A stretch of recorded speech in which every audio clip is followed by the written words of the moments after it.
Alors, disons que la jeunesse, moi, c'est le moment d'un enfant avec un TDAH et je voulais juste changer le regard sur cet enfant. Il y a beaucoup de préjugés, d'idées reçues. Mon enfant, on le prenait pour un mal poli, un mal élevé, un feignant, et il est loin d'être comme ça. Je voulais montrer un autre regard. Que ces enfants qui ne rentrent pas dans les cases, qui ne sont pas tout à fait comme tout le monde, on va dire. Alors, je ne sais pas comment c'est une normalité, mais voilà, des enfants qui sortent un peu plus du cadre. Malheureusement, ils sont l'objet de moqueries, presque pas dès leur naissance, mais quand même très vite dans divers contextes. On ne peut pas nécessairement parler directement de harcèlement, mais c'est plein de petites moqueries mises bout à bout dans plein de situations différentes qui vont finir par donner du harcèlement sur cet enfant, et pourtant en face il n'y a pas de harceleur. Il y a juste chaque personne qui a fait une petite moquerie.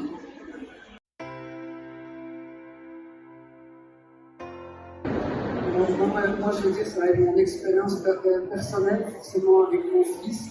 Le fait que je sois expert sensible, on m'a souvent demandé si j'étais psychologue, enseignante, mais ça c'est ma faculté à me mettre dans la peau d'autres personnages très facilement. Et pour mon fils, forcément, moi je me suis documentée sur le TDAH quand j'ai eu le diagnostic, il avait 7 ans. J'avais jamais entendu ce terme-là, je ne savais même pas qu'on pouvait avoir des troubles de l'attention. Et moi j'ai suivi un MOOC canadien, donc une formation en ligne pendant plusieurs semaines pour bien comprendre tout ce que ça impliquait, le TDAH, parce qu'on pense à l'hyperactivité et aux troubles de l'attention qui sont dans le mot, le TDAH, mais ça implique beaucoup d'autres choses, des difficultés sociales, de l'impulsivité et tout ça, donc je me suis formée. Et donc forcément, en écrivant le livre, quand il avait 11 ans, j'avais toute cette expérience, et puis je cite des choses qui lui sont réellement arrivées au niveau des moqueries, des choses en classe, des choses très douloureuses à écrire. Moi-même, je pleure quand j'écris ces passages. Vraiment mis de filtre dans le sens où, à un moment donné, toutes les personnes qui arrivent au royaume de Séraphin sont passées par la mort, parce que le royaume de Séraphin, c'est un univers justement dans lequel les personnes qui quittent la Terre se retrouvent. Et moi, j'avais imaginé que les enfants dans cet univers aient des super pouvoirs et pour écrire des choses sur Terre avec l'espoir de redonner le souvenir à leur famille. Et j'avais intégré ce personnage qui ressemblait à mon fils. Donc au départ, j'écris pour les adultes. Et après, quand les jeunes m'entendaient parler de ce livre à leurs parents, je voyais qu'ils voulaient le lire. Et moi, j'émettais des réserves, je l'avais écrit pour des adultes. Donc après, j'ai écrit la version pour les jeunes en me disant, voilà, il y a des choses qu'on n'évoque pas les mêmes violences, enfin, on n'évoque pas les mêmes sujets, donc, enfin si, le sujet oui, mais différemment avec chaque public. Et donc en refusant la version pour les jeunes, moi, en parlant quand même de suicide, je pensais m'adresser à des enfants à partir de 11-12 ans. Ma grosse surprise, ça a été des enseignants qui m'ont dit, mais dès 9 ans, il faudrait qu'on lise ce livre dans toutes les écoles. Alors moi, je me suis dit, même en tant que maman, c'est vrai que penser que des enfants, enfin c'est ce que je vis, enfin pas au quotidien, mais quand je vais dans les écoles, j'entends des enfants qui me disent donc à 11 ans qu'à 8 ans, ils pensaient au suicide. Et ça, c'est juste impensable. Et voilà, moi je n'avais pas écrit pour des si jeunes, un sujet aussi lourd que le suicide chez les jeunes, mais malheureusement c'est quand même d'actualité, il y a beaucoup d'enfants en souffrance, et ça je m'en rends compte en intervenant dans les écoles. Oui, c'est un sujet vraiment dont on s'empare, en tout cas dans les médias, dans la société.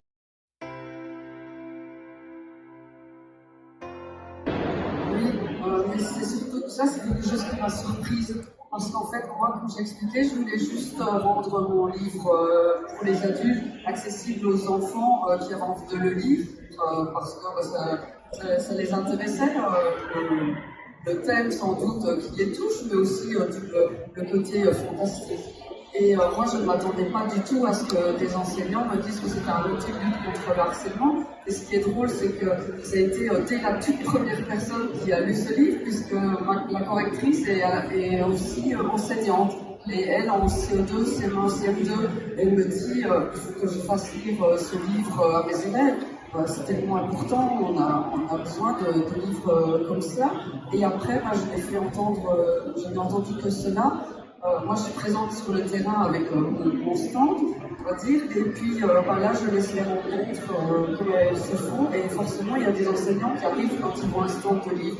Et à chaque fois, ils sont revenus vers moi en me disant est-ce que vous voudriez bien intervenir en classe? Et donc je suis allée depuis 2 ans dans beaucoup d'établissements scolaires et notamment beaucoup groupés sur la semaine dédiée à la lutte contre le harcèlement en novembre. Oui, mais pas uniquement.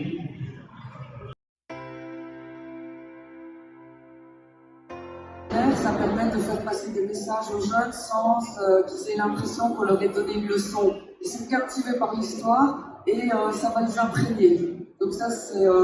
voilà, je me dis c'est une idée géniale, mais c'est pas une idée que j'ai eue, c'est pas fait exprès. Au départ, Le Royaume de Séraphin, c'était une nouvelle écrite pour un concours et dont le thème était d'ailes et de plumes. Donc j'ai imaginé un bébé avec des ailes dans ce royaume de Séraphin. Donc j'ai pas fait exprès de partir sur l'imaginaire. Et puis quand j'ai gagné le concours, on m'a dit que l'histoire était tellement belle qu'il faudrait en faire un album jeunesse. Donc pour les enfants qui ont perdu un petit frère ou une petite sœur, et un roman, parce que cette nouvelle était beaucoup trop courte. Et donc c'est ce que j'ai fait le roman, et puis après par déviation, j'ai créé la version pour les jeunes. Donc j'ai pas vraiment fait exprès de faire comme ça. Dans la lutte contre le harcèlement, la maman seule, elle n'a pas le pouvoir d'empêcher ce genre de choses. L'enfant lui-même ne parle pas. La maman de Dimitri, elle existe vraiment. Il y a une dame c'est un parcours, un témoignage troublant. Une dame, elle m'a dit mon fils, il s'appelait Dimitri, il avait 14 ans, il a sauté d'un pont comme voit Dimitri dans le livre. Vous avez écrit le livre après son départ. Et comme la maman de Dimitri dans le livre, moi maintenant j'interviens dans les établissements scolaires pour lutter contre le harcèlement, lutter à la tolérance. Mon fils il était hypersensible et moi je n'ai strictement rien vu. Mon fils il a tellement caché, je n'ai pas eu de seconde chance. Et la société doit s'emparer de ce fléau qui touche nos jeunes. C'est aujourd'hui chaque parent qui va se moquer de quelqu'un, il va inculquer quelque chose à ses enfants sans le vouloir. Donc les parents ont leur rôle à jouer, les témoins. Moi, quand je vais dans les établissements scolaires, j'ai développé un petit jeu de rôle où les enfants, ils ont chacun à leur tour, ils vont décider, je me mets schématiquement dans le camp de la victime, dans le camp de la personne qui fait du mal, ou je reste neutre. Et en fonction de mon implication, il va se passer des choses. L'enfant lui-même, il a des ressources en lui, donc pour monter ou descendre sur l'échelle de la confiance. Et à un moment donné, il a reçu tellement d'attaques que lui seul, il ne peut pas s'en sortir non plus. Avec sa maman, il ne peut pas lui seul non plus.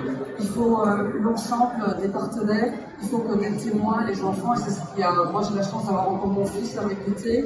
Et ce qui a chaque fois sauvé, c'est ces témoins, ces enfants qui étaient tellement choqués par ce qui lui arrivait dans des situations différentes, même pas seulement à l'école, mais qui ont chaque fois alerté un adulte. Et ça est revenu à mes oreilles et on a pu mettre des choses en place, simplement discuter avec les parents. Parce que souvent, les parents, ils n'imaginent pas non plus que leur enfant puisse faire du mal, et simplement en reprenant, en expliquant à leur enfant qu'on ne fait pas ce genre de choses, on arrive à dénouer des situations. Donc l'implication de tout le monde et dans les écoles, je pense qu'ils sont démunis. Aucun établissement scolaire non plus ne souhaite avoir un cas de suicide. Donc personne ne veut du harcèlement, ils prennent ça vraiment à bras le corps, mais il faut derrière des moyens et il faut l'implication de toute la société à tous les niveaux. Et donc je dirais que là, la maman, elle n'est pas défaillante, voilà, mais malgré cela, il arrive des drames.